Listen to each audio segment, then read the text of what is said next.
My favorite bowler, you know, he would have been here if he was still alive. The great Marshall. He was my hero since the beginning of my cricket. People like Gary Bartlett and Dick Motts, overseas, of course, Sir Garfield Sobers, Freddie Truman, Wes Hall, Charlie Griffith, they were all legendary names. Was the Macquarie has done things with a cricket ball that not too many people can do. Wes Hall, Charlie Griffith, England, Fred Truman, Brian Statham, John Snow. As my career developed, Dennis Lillee, the great Australian fast bowler, was perhaps the greatest bowling influence on my career, and he was a wonderful role model for the fact that he was big and strong, aggressive, confident, had a presence, wonderful technique. He intimidated you with a little bit of chatter. My hero as a school kid was a guy called Charlie Griffith, who was one of the fast bowlers involved in this fast bowlers event. And he told me something strange when I was playing for Guyana. He said, all batsmen are your enemy, all. It doesn't matter if they batted 1 or number 11. You want a wicket, you got to get him. Well, the hardest to get out, I think, would be Geoffrey Boycott. So when Hutton was the best technical player I ever played against. And in fact, bowling to him, I learned how to bat myself. In Australia, I always admire Ian Chappell in Australia. You know, a lot of people ask me, Ian Chappell?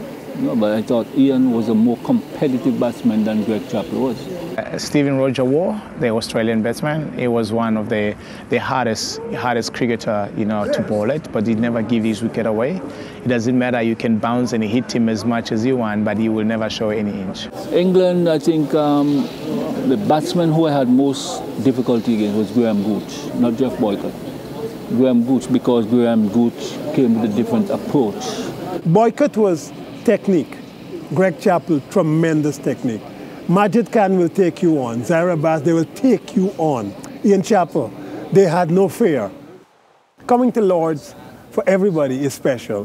I think it's one of the most, you know, I should say the greatest thing that ever happened to the ex-cricketer.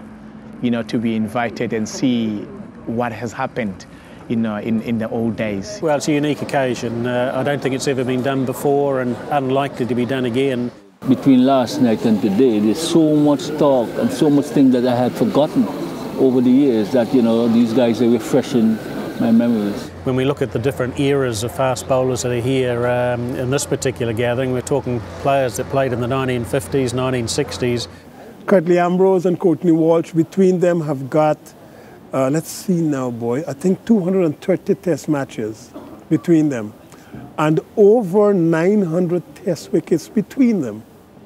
It's truly amazing. You know, so many other great cricketers from the past, to be here in the same room with them, you know, it's really something different, and I wouldn't have missed it for the world, because I played against most of them, and we've had our battles, but to be in the same room, reminiscing and having a wonderful time, you know, it's something really special. You know, it's one of those things that you can never buy it anywhere.